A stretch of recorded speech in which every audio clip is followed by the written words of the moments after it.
Oke, baik Ustadz, Ustazah. Berikut adalah tutorial mengisi e-rapor versi M0.3. Nah, bagusnya kali ini kurikulum Merdeka dan kurikulum 2013 berada dalam satu platform. Tidak seperti semester lalu yang masih berpisah. Nah, setelah masuk di sini dengan memasukkan username dan uh, password yang telah diberikan, kita akan masuk ke tampilan seperti ini, ya. Mulai dari jumlah siswa yang kita ampu sampai dengan jumlah deskripsi yang telah kita input.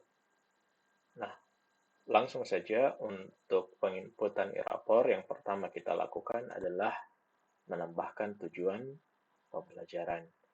Kita klik tambah tujuan pembelajaran, kita pilih mapelnya. Dalam contoh kali ini kita pilih informatika.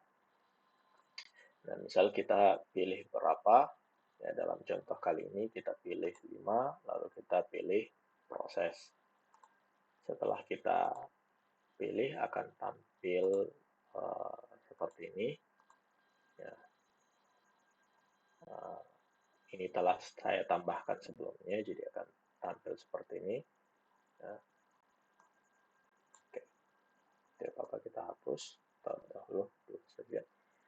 Oke, jangan lupa untuk memilih fase D, fase SMP, lalu tingkatnya, tingkat berapa, 7, 8, atau 9, lalu pilih semester. Oke, kemudian kita masukkan tujuan pembelajaran. Silakan masukkan tujuan pembelajaran yang telah kita siapkan. Oke, contohnya seperti ini. Ya. Nah, hal ini perlu diperhatikan dalam menuliskan tujuan pembelajaran. Kita hanya perlu menuliskan kompetensi dan materi. Ya, tidak perlu menuliskan subjek. Ya, tidak perlu siswa mampu bla bla bla bla. Ya, kita hanya menuliskan kompetensi dan materi yang diajarkan. Contohnya seperti ini, merefleksikan materi informatika yang sudah diperoleh di kelas 7. Nah, perlu diperhatikan dalam menginput tujuan pembelajaran, kita pastikan huruf pertama adalah huruf kecil, ya. Karena kalimat ini nantinya akan bergabung dengan kalimat yang secara otomatis akan ditambahkan oleh aplikasi e-rapor ini. Kemudian, kalimat ini jangan ditutup dengan titik, ya, atau tanda apapun. Oke, jadi dibiarkan saja seperti ini. Jangan pakai titik. Sekali lagi, karena kalimat ini akan bergabung dengan kalimat-kalimat lain yang secara otomatis akan ditambahkan oleh aplikasi. Ya. Begitu juga dengan tanda bacanya. Misal ada titik atau koma, itu akan ditambahkan secara otomatis. Jadi kalau kita tambahkan titik di sini, ini otomatis saat diatur secara otomatis oleh mesin, maka titiknya menjadi 2. Kita contohkan yang kedua.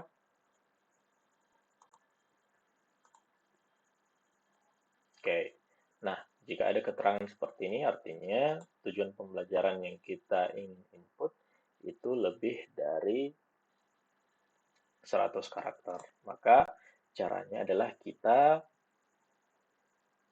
memangkas tujuan pembelajaran kita tanpa mengurangi esensinya. Ya, mungkin ketika kita contohnya seperti ini. Oke, ini memangkas tanpa mengurangi esensi dari tujuan pembelajaran ini. Ingat, pastikan dimulai dengan huruf kecil, lalu tidak ditutup dengan titik atau koma.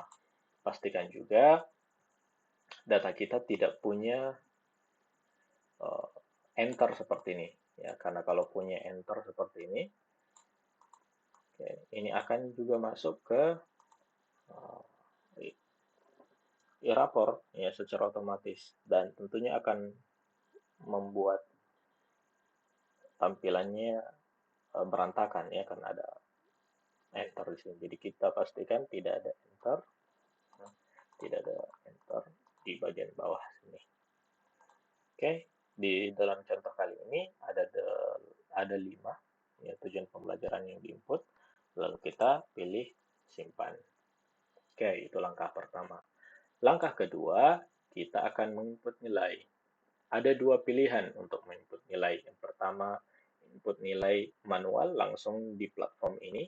Yang kedua adalah kita mendownload format import, lalu mengerjakannya di luar platform ini, setelahnya kita masukkan lagi. Nah, kita langkah pertama terlebih dahulu ya, input nilai rapor secara manual. Oke, kita pilih kelas. Oke,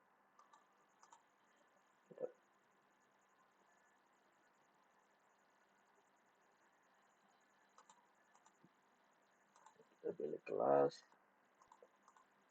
kita pilih mata pelajaran, pilih semester,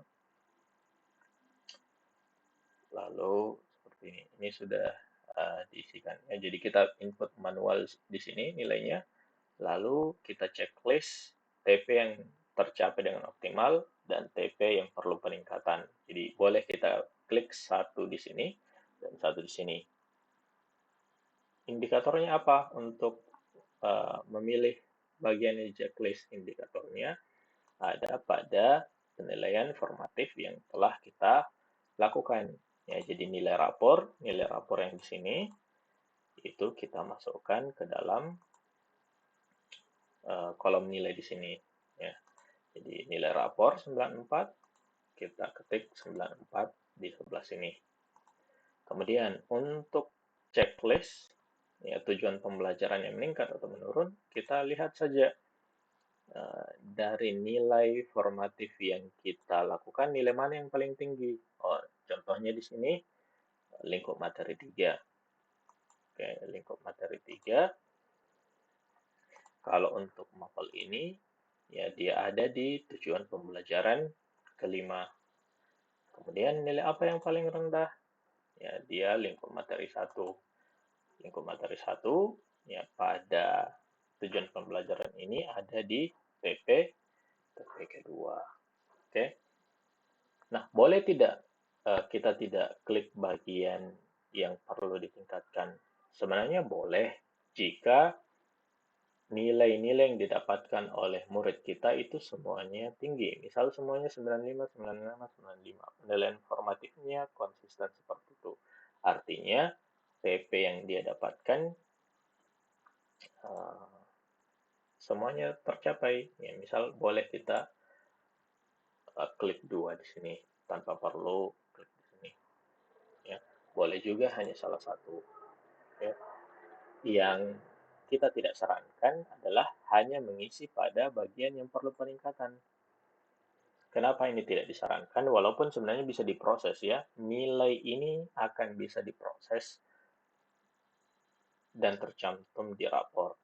Ya, dari segi teknis tidak ada masalah, tapi kan dari segi cara penilaian eh, agak aneh. Kok bisa ada siswa kita yang tidak mencapai satupun dari tujuan pembelajaran yang kita susun selama satu semester. Ya, jadi walaupun seperti ini sebenarnya boleh, tapi akan aneh. Ya, oke. Ya, semoga bisa dipahami ya. Jadi kita pilih di bagian optimal ya, dan satu di bagian yang perlu ditingkatkan. Oke. Jadi tidak perlu semuanya ya. Misal di sini kita punya 5, tidak perlu checklist semua. Ya, kita pilih salah satu saja. Oke. Karena kalau kita pilih semua deskripsi ini akan masuk ke rapor. Ya, jadi kita pilih satu yang tercapai dan satu yang perlu ditingkatkan. Setelahnya kita save. Oke, maka kita bisa cek penilaian kita di status penilaian.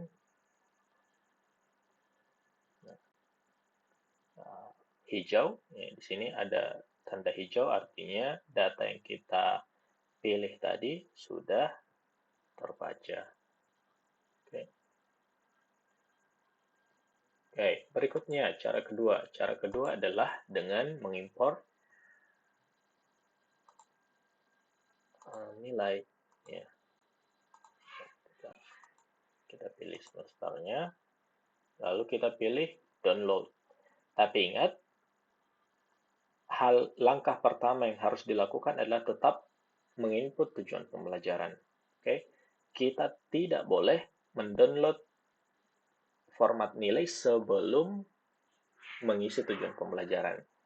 Ya, kalau kita mendownload format ini sebelum mengisi tujuan pembelajaran, maka nilainya tidak bisa diimport.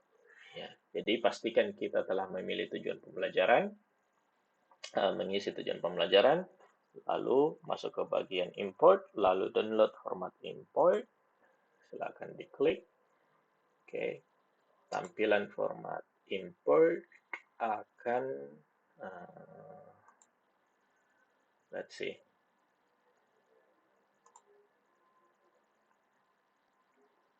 Akan seperti ini. Ya.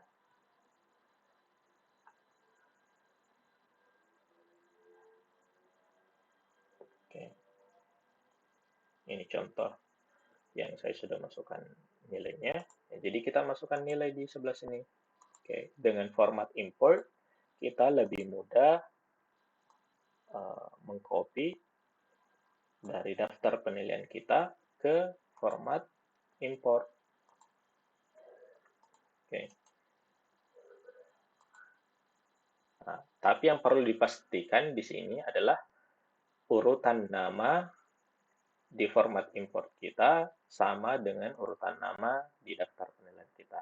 Ini harus dipastikan, jangan sampai nilainya tertukar. Nah, untuk capaian tertinggi dan capaian terendah tidak perlu kita isi. Ya.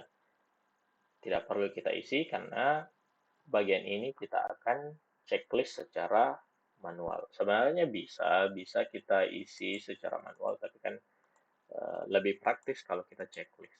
Ya, jadi kita save. Setelah itu kita kembali ke bagian import, lalu choose file, terus kita pilih nilai yang telah kita edit, lalu kita pilih import nilai. Ya, saya tidak klik di sini ya karena tadi sudah dilakukan. Nah, kalau kita sudah import, kita kembali lagi ke import nilai. Ya, karena tadi yang kita import hanya nilai, kita kembali masuk ke bagian sini, lalu memilih tujuan pembelajaran yang tercapai dan yang perlu ditingkatkan. Oke. Dan selesai. Ya, maka penilaian kita, tugas kita untuk memasukkan nilai ke rapor telah selesai. Kemudian untuk kelas 9, ya karena tidak memiliki proyek penguatan profil pelajar Pancasila, ada kolom untuk input nilai profil pelajar Pancasila. Ya. Jadi silakan pilih kelas 9, ya, lalu pilih semester, lalu pilih dimensi, silakan pilih dimensi, lalu silakan ubah ke berkembang sesuai harapan. Jadi untuk mudahnya ya kita pilih berkembang sesuai harapan. Oke. Semuanya berkembang sesuai harapan. Nanti yang kita amati lebih dari yang lain, lalu kita masukkan ke sangat berkembang. Oke, jadi nilai default semuanya, semua siswa adalah berkembang sesuai harapan. Kalau ada yang menunjukkan atau ada yang kita amati lebih dari yang lain, maka kita klik sangat berkembang. Atau ada yang kita amati kurang dari yang lain, kita bisa turunkan ke sedang atau mulai berkembang. Oke, untuk bagian ini akan lebih mudah ketika kita import. karena sangat banyak pilihannya. Jadi silakan download formatnya. Uh, akan lebih mudah jika kita mengubah di format download dibanding melakukan isian secara manual seperti tadi. Oke. Setelahnya silakan cek penilaian, status penilaian. Jika sudah hijau, maka artinya nilai kita sudah masuk.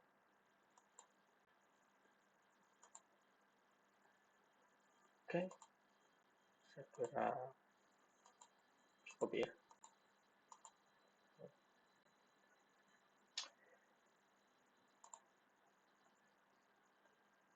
Oke, semoga bisa mengisi e-rapor dengan baik. Ya, pastikan kita mengolah nilai murid-murid kita dengan adil, dengan baik, ya, dengan olahan nilai seperti ini, harapannya nilai yang mereka dapatkan adalah nilai yang objektif, ya. Nah, untuk e-rapor kali ini memang agak godaan, ya.